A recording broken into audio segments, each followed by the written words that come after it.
Okay, I'm going to go ahead and get started. It's showing that my screen is sharing, so you should see the start of my slides. Welcome to the Street Maintenance 101 Lunch and Learn. My name is Maggie Green. I'm the Media Relations Manager for the City of Kansas City. I do recognize several of the folks on the call are my colleagues, so thanks so much for joining today. And a big shout out to Kate and Erica with DataKC for inviting me and Public Works to present today on some of the great tools that we have available to you all and to residents. And I'm very excited to talk about Kansas City's favorite topic, which is potholes. So in all seriousness, a little bit about, let's see, me here. I am like I said, Media Relations Manager. I was in Public Works for a couple of years as the Public Information Officer. So I did get to spend a lot of time learning about programs, projects, maintenance activities going on around the city. So very excited to kind of give you a behind the scenes look at some of the programs and tools related to street maintenance. We do have this set up as a standard Microsoft Teams meeting now. So you do all have the ability to speak, but we would ask you to stay muted until the end when we have a Q&A session. We are going to record the session today. So we will post it on the city's YouTube channel. So if you want to watch this again or share this with another colleague or resident or neighbor, we'd love to have you share this information. So we'll get it posted within the next few days on our YouTube channel. And then I would say too, the chat function, which I think Kate already opened it up there and said something, please do share questions or comments in the chat and we'll get to those at the end. Okay, so today I'm going to kind of move a little quickly since we lost a little bit of time. Again, apologies for the technical challenges, but we'll go over just some department background about Public Works to provide some high-level context, spend a little time talking about potholes, show you the pothole map that we have, show you all how to request street maintenance through the new MyKCMO or 311 maintenance system. We'll talk a lot about street resurfacing, which is one of my favorite programs. I will let you know a little bit about utility coordination and our new efforts around what has been a pretty hot topic the last several months. We'll show you the street closure map and how to use that using our KCMO parcel viewer map. And then again, end with some Q&A as long as we have time for that at the end. On the left side here is just sort of our big idea, our strategy going into this year. We have some changes in the Public Works Department. We have a new director. I'll talk a little bit more about that in a few minutes. But there's been a lot of emphasis on street maintenance and resurfacing over the last several months. We know that this is the top priority for residents with one of the lowest satisfaction rates. So a lot of focus has been put around sort of a new improved strategy for street maintenance. This portion of the slide kind of summarizes what our approach is, utilizing our in-house crews, our maintenance crews, also contractor crews, plus the newly revamped street resurfacing program, as well as new policies, are not only helping us to kind of keep up with the demand that we have, providing those basic services, but also improving our street rating. I'll talk a little bit more about that and what that means. And also looking to actually save taxpayer dollars, generate additional funds to put back into street maintenance. So quickly, I pulled this slide from another presentation that I often give, but for those who may not be aware of what exactly Public Works does and doesn't do, this kind of breaks it down at a very general level. So the Public Works Department is in charge of roads, bridges, sidewalks, on-street bike facilities, street lights, signs, traffic signals. The department is responsible for running snow removal, which is a collaboration with multiple departments, but Public Works takes the lead there. And then, of course, pothole patching and street maintenance, which is what our focus is today. New to the Public Works Department is what we would call solid waste services. So that involves trash recycling, leaf and brush, bulky item, cleanup programs. That recently came over to the Public Works Department, previously from the Neighborhoods Department earlier this year. So we're happy to bring almost 200 additional employees to the Public Works Department, which is now made up of almost 500, a little over 500 employees. A couple of distinctions: Public Works does not do street sweeping, water lines, or sewer lines. That's the water department.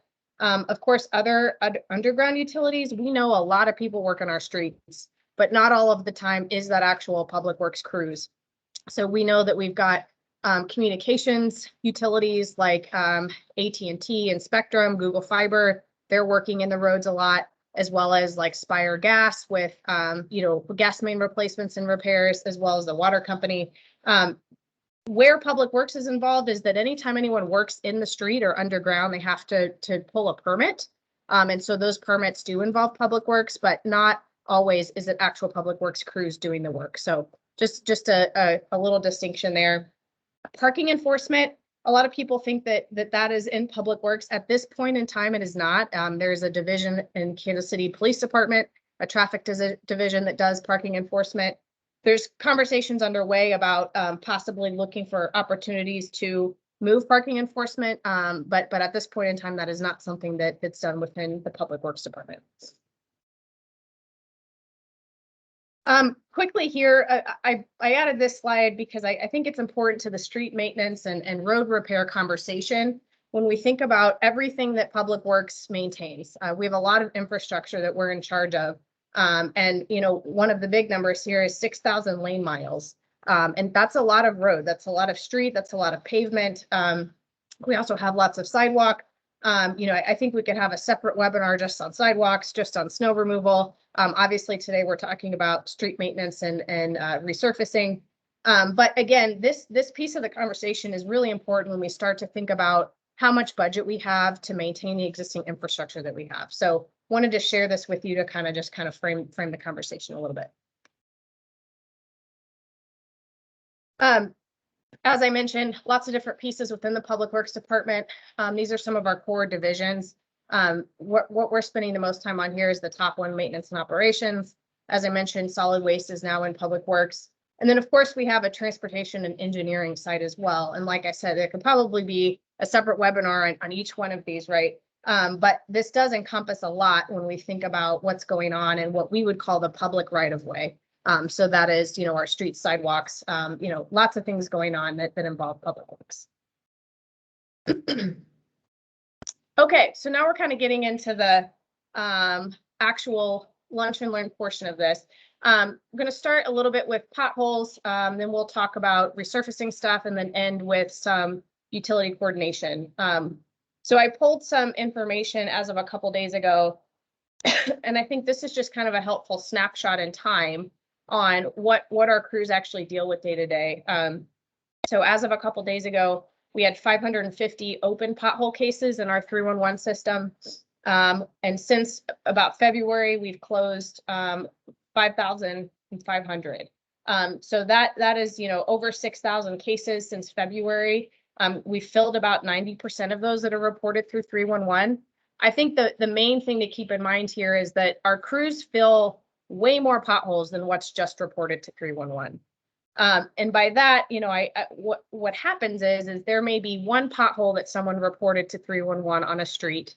Our crews kind of structure their day, they structure their maintenance list based on those 311 reports, but then they may see 5 other potholes on that section of street, and they're going to fill those while they're out there. So we kind of are measuring how much material we're using, how many potholes we're filling, and it's typically far beyond what's just reported to 311. So a little bit about, what's our capacity? What are we dealing with when we think about our resources for pothole patching? We have 16 pothole crews. We actually have 3 public works maintenance districts in the city. So we have one that works up in the Northland, one that's sort of central region, and then one that's south. And so between those 3 maintenance districts, we have about 60 people who are dedicated pothole crews. In the wintertime, obviously everything kind of switches to snow operations when it snows. So these folks are doing multiple things, but their primary focus when it's not snow operations is patching potholes. The top photo here is a big asphalt truck. We have 10 of those kind of spread throughout the city. We also have smaller asphalt trailers that can hold about 2 to 3 tons of asphalt. These are kind of handy because they can roll behind a pickup truck and kind of maneuver in more narrow streets and neighborhood streets. Sometimes we partner with contractor crews. So when we think about the heat of the pothole season, which is typically like late winter, early spring, sometimes we need a little extra help. And so we can and have the ability to call on some contractors to help us with patching. We have a little over $1 million available for pothole patching efforts, and that's kind of split between our crews, the materials, as well as contractors when we need it. Something else that I think is really, really cool when we think about data and resources, and is the Public Works Department is really committed to testing out things and using innovative technology to make sure that we're improving our processes and looking for efficiencies in our programs and in our maintenance activities. So something that we started testing out earlier this year is camera technology on some of our dump trucks and trash trucks. And what it does is, you can see the little photo here is on the front of a trash truck while they were out on a trash run. This camera can take a picture of the landscape here. And what this technology is able to do is looking at sort of the surface of the street and picking up any cracks or potholes or any discrepancies in the pavement. And it helps us create faster work orders and work more efficiently. So I don't have data from this pilot project to share with you today, but it is really kind of a neat thing that we're trying to utilize our existing resources and pilot new technology to really help improve our processes. Okay, so now I'm going to hopefully try to pivot my screen over here to share a couple website things for you. When you all, did it change? Can you see the pothole page? Did it change for you guys? Yes. Okay, perfect. So if you head over to kcmo.gov/potholes, it pulls up just sort of a basic page here. What I think is cool, what we've tried to build in here is an actual active map that's pulling information straight from the 311 service request system. So these are all sort of live, it updates, a couple times a day, but this is open and closed pothole cases in this map here. So you can actually kind of zoom in and look and see what the status is, what the location was, how many potholes were received, reported, and that sort of thing. So this is a very handy tool that we've built in. This is a sort of a partnership between the open data portal that kind of aggregates all of those 311 requests. And we've filtered it specifically for potholes because we know that's a really popular thing that people like to ask us about. So I'm going to show you, if you click on pothole map here, it's really just sort of the data itself. And what I really like about this and what's useful for me is you can export this data.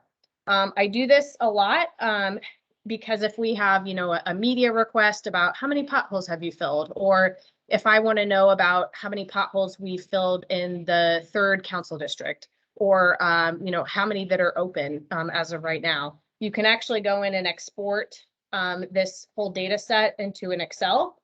And again, this is super nerdy, but that's what we're here for today, right? So if you did, for some reason, want to look to see how many open requests for potholes are in the 1st council district, you can kind of slice and dice this data that way, which is super handy for some specific needs. So again, this is available to you all, to the public, and is a pretty neat resource to have. Okay, while we're here, I also want to show you the kcmo.gov/311. We recently sort of revamped and got a new app to submit maintenance requests. It's called My KCMO. So I would say, if you do not have that app on your phone, take a few minutes now while we're here to download that. The app here, kcmo.gov/311, and there's links for iPhone, Android to download that new app. It is a critically important app to let us know at the city and in Public Works where there are maintenance issues. Again, I think I mentioned this earlier, but we rely on that data for several things, one of which is our maintenance crews sort of creating their work orders for the day. So they have iPads where they will be out and about in their trucks, and they'll see these maintenance requests come through. and they're kind of live, tracking this information through these requests. So very critical piece here. There's a few ways. Again, I think the quickest way is to download the app on your phone. You can also use it online on a web. And then for folks who may not have a phone or access, you can to internet, you can actually just call the phone line and someone will walk you through it and help you enter a maintenance request. I'll kind of show you real quick what it looks like on the web here.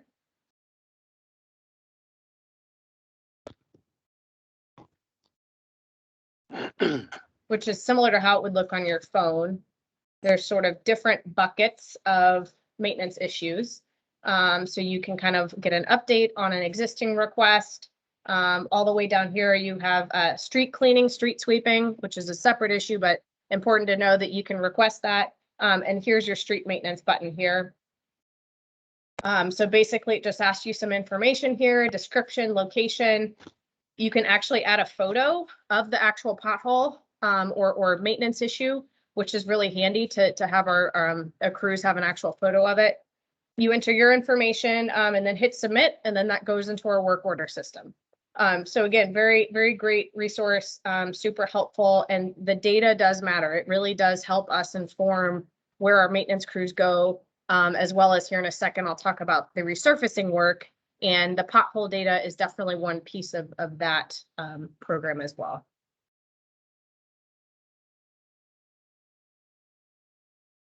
Okay, we talked about that.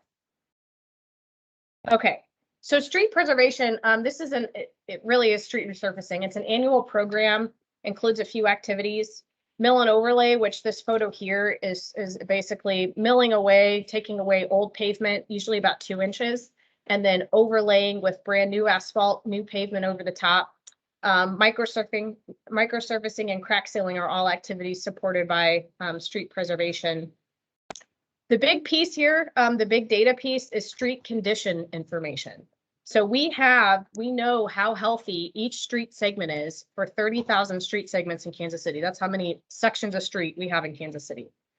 This information is collected by vehicles that have like fancy lasers on them that go drive around and kind of get pictures with lasers of the pavement surface and kind of underneath it, what we would call the subgrade of the pavement. To help us give sort of a rating for how healthy that particular section of street is.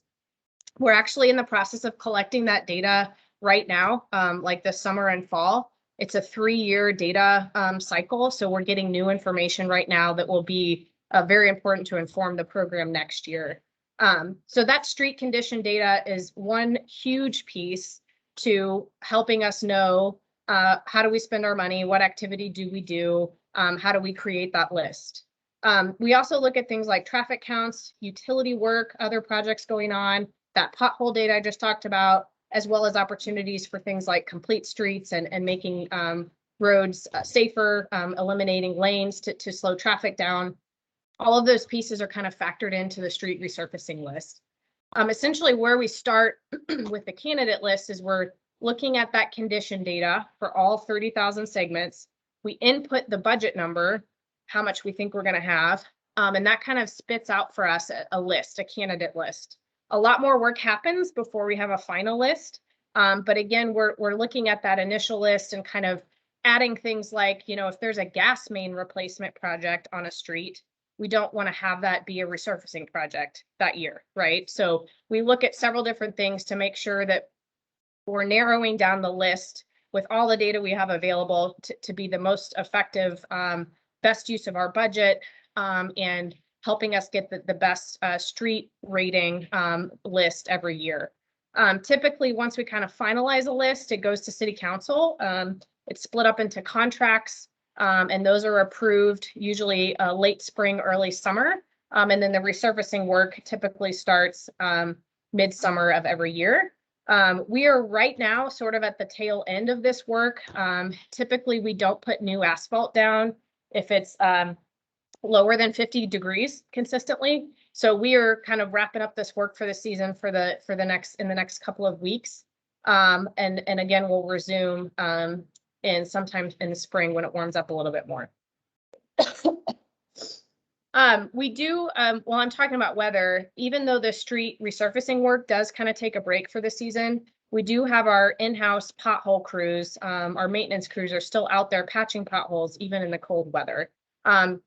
There's temperature thresholds. So if we get super, super cold, we have to use some specific materials, some specific type of asphalt to patch potholes. It's called cold mix. But you know, those crews are available as long as it's not snowing when they have to plow snow. They are out there trying to patch the potholes even through the winter. Last thing on here is when we think about like the overall health of our road system, we're rating at about a 47. So that's on a 100-point scale. I'll show you a little bit more what that means. From 0 to 100, we're kind of right in the middle at 47, which is fair. So again, that data that these trucks are collecting with the lasers helps us categorize all of our streets on this scale. And you can see here to the right, what we do, what we recommend for the activity depends on how good or how bad that street is. So we're not going to necessarily, you know, want to resurface a street that's in very good condition, but we may go and do a little bit of sealing on it on the edges to make sure that it doesn't form a pothole. So this information, the data that we have is critically important to looking at what we do at what time. The other couple of things here on this slide, last year, this is our last year's budget. I just wanted to show you this because 17 million, 51 streets. It was kind of focused on our larger roads versus our residential roads. And so that compared to this year, we have $39 million this year towards the street resurfacing program. So again, as I said at the beginning, this topic, street resurfacing, street maintenance, has been such a big high priority for residents and for council, for the mayor, for a new city manager, that we were able to really allocate a lot more resources to this program this year. And it's showing because we're also, this allows us to do an 80% more resurfacing lane miles compared to last year. So that's huge. You know, I think I don't want to spend too much time on budget because I'm not really here to talk about that, but that really is a big piece of this.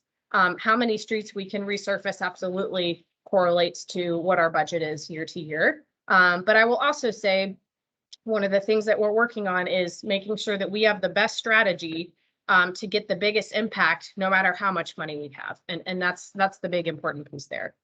I already mentioned we're collecting a new round of data this year, so that street condition data with the lasers on the trucks should be imported into our system, I think, at the end of this year. So that will allow us to have huge improvements on the selection, the candidate list going into next year. We're also looking to continually like add and improve, you know, indicators, what we call for selecting streets. So we want to make sure that our condition, that the number, our streets are accurate, and that we're looking for all opportunities as we can to make sure we're selecting streets in an efficient way. I'm gonna take a water break. Hang on.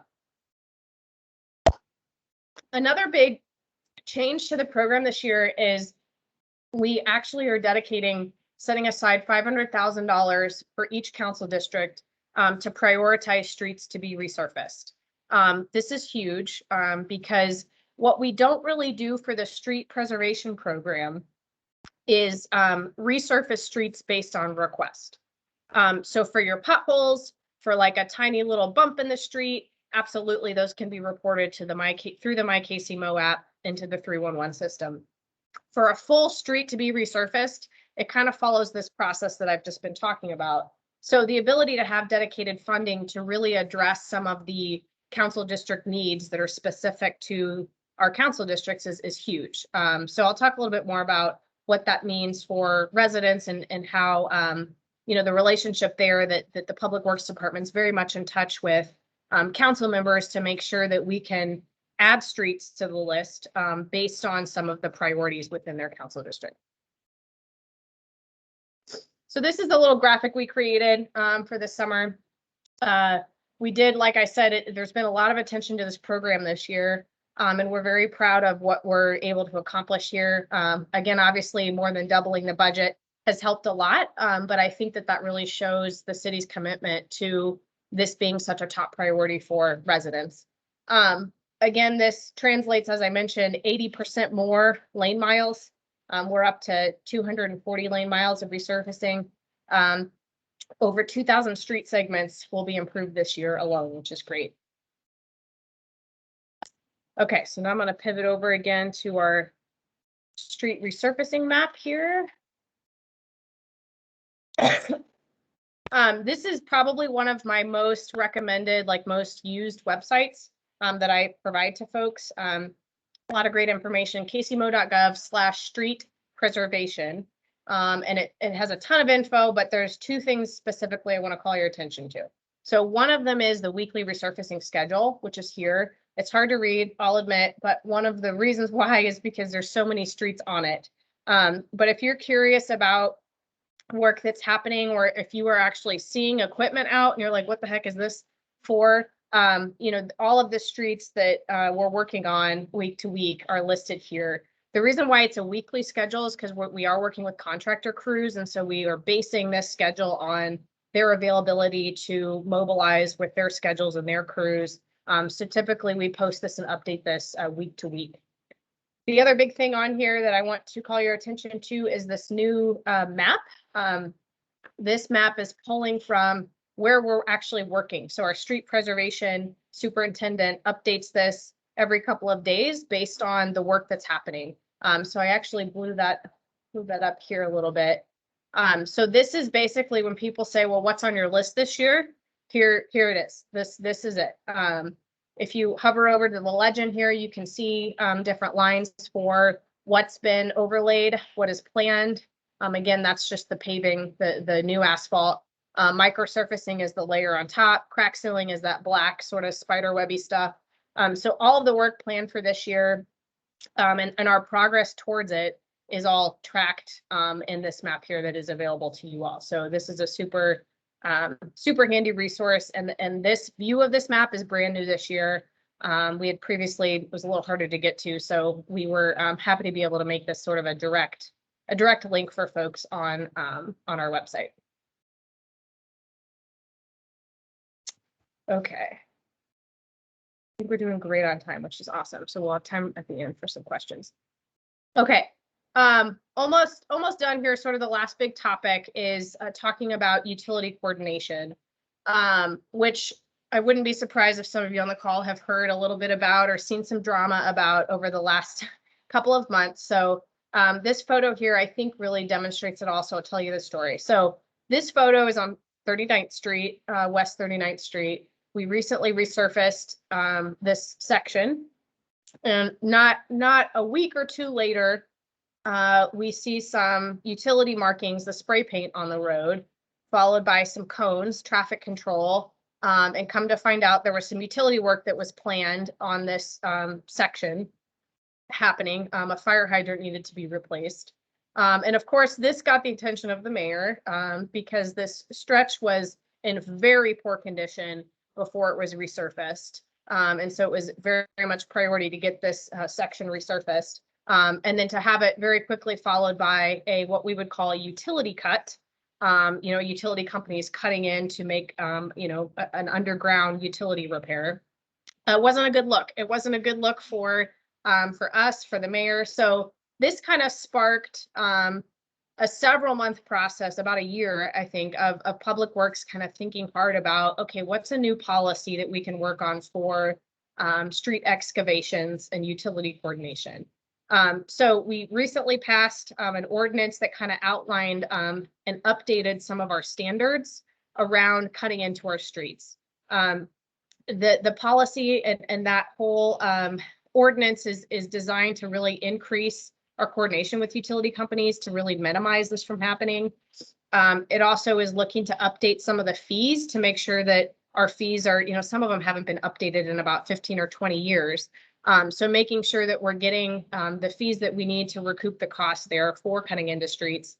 Also has a little bit about street plates, but the whole idea here is, you know, anytime someone cuts into a street, it really is sort of undermining the strength of that street. It's compromising the structure of that street. If you drive around, you can probably see, utility cuts where potholes have formed, or utility cuts where it has settled and it wasn't packed well enough. And so basically this policy is huge. We're just kind of kicking it off, but we're very excited about some of the outcomes from this policy, which I'll talk about in a second. So what you can see here, I was saying settling. You can see this was a utility cut that was made here with the level here. And it's, I mean, if you would ride or bike on this, it would be very bumpy. And here you've got, it's settled and wasn't sealed or crack sealed here on this edge. And I think that there's like a soda can. That's how wide that crack is. So obviously when the winter hits, when it rains, freeze thaw is going to just completely open both of these up and create, wreak havoc on this particular street. So this policy, again, this is super technical, but I'll explain some of the impacts here in one more slide. But what this is looking to do is requiring utility companies, kind of restricting them from doing any cuts on a newly resurfaced road, which is huge. Obviously, if there's a gas main break or water main break, that's an emergency situation, and we've got provisions kind of built into the policy for that. But all in all, trying to up that coordination so we can eliminate that from happening. We're looking to, instead of having patch, what's very bumpy and not very rideable, this policy is sort of requiring a smooth, full lane, full block of a patch, so that it's a lot more smooth of a ride. It's also has something about street plates. I'm sure you've ridden over a street plate before. A lot of the times they're just put right on top of the hole that they're working on. What this policy requires is for them to actually embed the plate and make it level with the street, so that it's not a bump to go over the street plate, but it's a little bit smoother.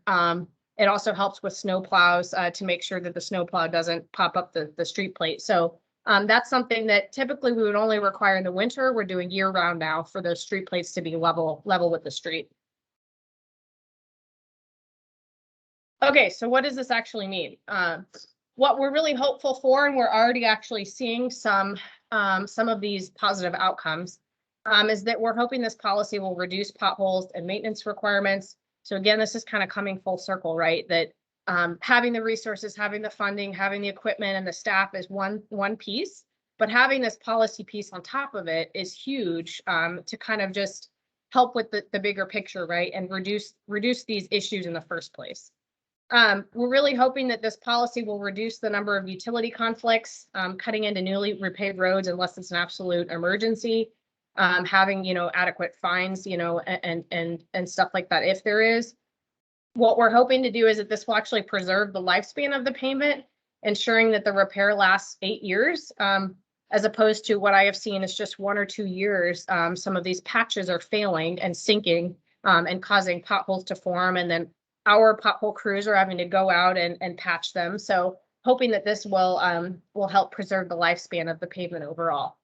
And then again, with all of this kind of in mind, also kind of rethinking what appropriate, permit fees are and stuff like that, hoping that this will generate some additional cost savings for the street resurfacing program.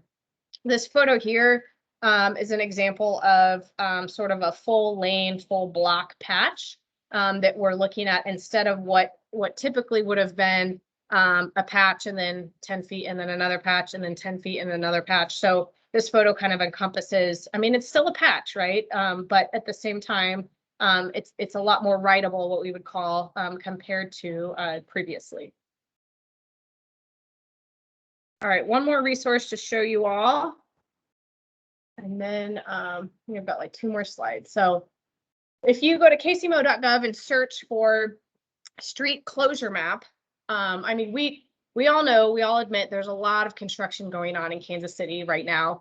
And I know it's frustrating. I have to drive and bike through it too, but I think I try to frame it as there's just so much improvement and progress and investment in our infrastructure. And when I frame it that way, it doesn't make it as bad. But needless to say, people want to know what's going on.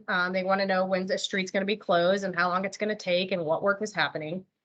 So I think it was about a year ago, we made a layer on our parcel viewer that kind of shows where streets are closed and where work is happening. So bear with me, it's a little bit complicated to get there, but I am going to walk you through it.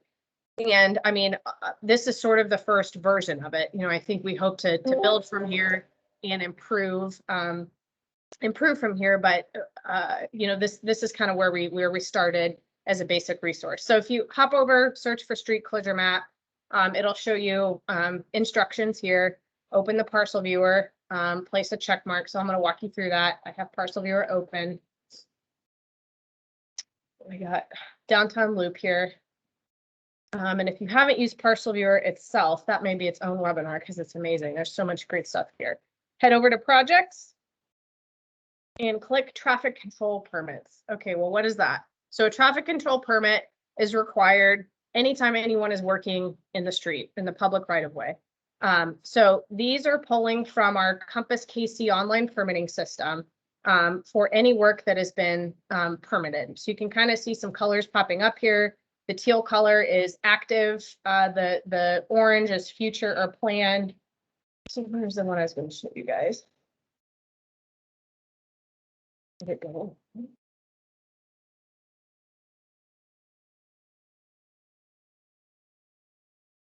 Maybe I'm loading. So from looking at this, you can't glean a lot of information about like if it's a full closure, if the full street is closed, or if it's just lanes or it's just construction.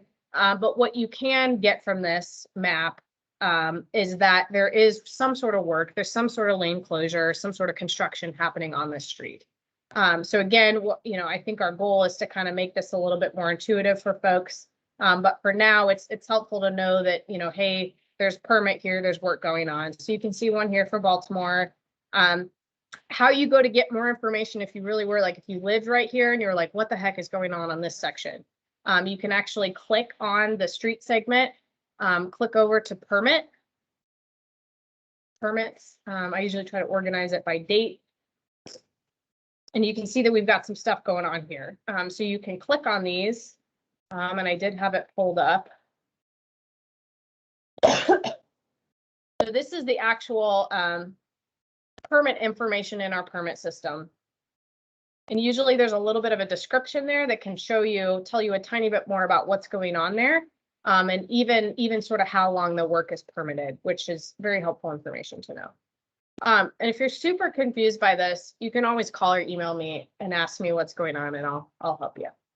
But you can see here by clicking on that little street that had that the teal marking, temporary closing at 9th Street for a dumpster to use for construction demolition. So again, the road closure map's sort of a work in progress, but I think it's helpful enough right now to kind of show where work is happening, and it is a tool that we'll continue to build on for sure. Okay, quickly through, I think 2 more slides and then we'll open it up. Typically, you know, how we're communicating our plan, sessions like these, honestly, we have been spreading a lot of word through news releases. We do like to have the media come out to do demonstration events. This photo here is of the mayor learning how to use a crack sealing machine last year. And so, you know, oftentimes we're out, you know, kind of trying to draw awareness to what we're doing and having the media help us, you know, tell the story. We also recently wrote an article for the Casey Moore magazine that was sent to residents via mail and also online. So more information there. And then, of course, all the websites that I showed you all today is also a great place to stay up to date. I do kind of want to just end on, you know, the piece of like how you can get involved, what you can tell residents for, you know, funding and these resources. You know, we do have that dedicated funding to each council district this year. So obviously communicating needs and priorities to council members is a great way to make sure that your priorities get on their radar, because the department will be highly collaborating with them to add these additional streets with this budget to meet those priorities. Again, using the 311 to request those pothole or smaller maintenance needs is also a huge way that you can let us know to get your maintenance issues on our radar. And then, of course, this is another plug for that new resurfacing map. Okay, so I'll just kind of end here. I mean, I already talked a lot about this, but this is sort of that big idea that I've been talking about, this balance between having the resources, you know, the staffing, the equipment, contractor help, with street resurfacing. So it's sort of a maintenance, but larger repair with street resurfacing with that better policy is really helping us to kind of keep up with these basic services and constantly work to improve and really, you know, get more streets resurfaced. I think I feel like I'm just seeing more new pavement. And I think I was on a bike ride over the weekend and saw Woodland Avenue and another section up in the Northeast. I mean, there were just these little sections of neighborhood streets that haven't been resurfaced in a long time. And so I think that we're really starting to see a lot of progress. Obviously, there's more work to do, but I think we're really confident of where we are right now and proud of that. And we look forward to continuing the work for sure. So with that, here's my information again. It doesn't look like anyone put any questions in the chat, so we could do a raised hand thing, or if people want to type in the chat, if anybody has questions or comments, we'll spend the next couple of minutes addressing those.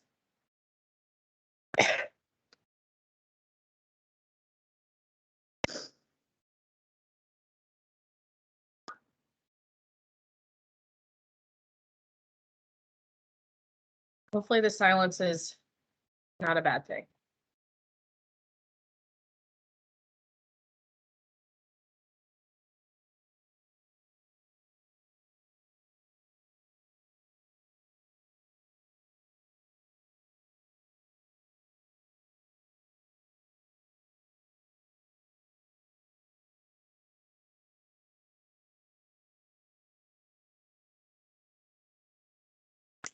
Thanks for the comment, Chris. Appreciate it. While you all are thinking of questions to ask me, I'll just say again that we are recording this session, so we'll put that on the city's YouTube page and probably send out a tweet or something like that just to make sure more folks have access to it, since there is a lot of great tools and information. Oh, snow removal. Yeah, we definitely should probably circle back into a dedicated snow removal session. So I'll work with DataKC maybe to get that scheduled before we really enter into snow season. So priority level, so we have two different pieces of our snow removal program. We've got an arterial or like the large road. We've got a program for that and specific routes for that. Usually those are covered by our really big trucks, our big orange dump trucks. And then we've got a section of the program that is for residential neighborhood streets. And so it's not really a, I'd have to get my slides to articulately answer. I will say that every KCMO maintained street is on a snowplow route. It's on a plow route. So a lot of people don't think that, but it really is. So if it is in KCMO and it's a KCMO maintained street, it is on one of our, 120 something plow routes. And so within a 24-hour period on a snowstorm, typically a plow is supposed to be on every single street on those routes. So I would say, Kimberly, for that question, if I didn't answer what you were asking, feel free to email me. Otherwise, I think I take that point as a good idea to maybe do a snow version of this here in the next couple weeks.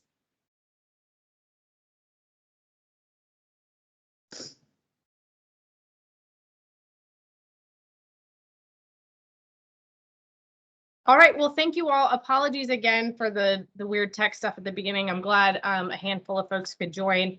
I'm going to go ahead and give you 5 minutes back of your lunch hour. And please do feel free to reach out if you have any questions or concerns. Thanks so much.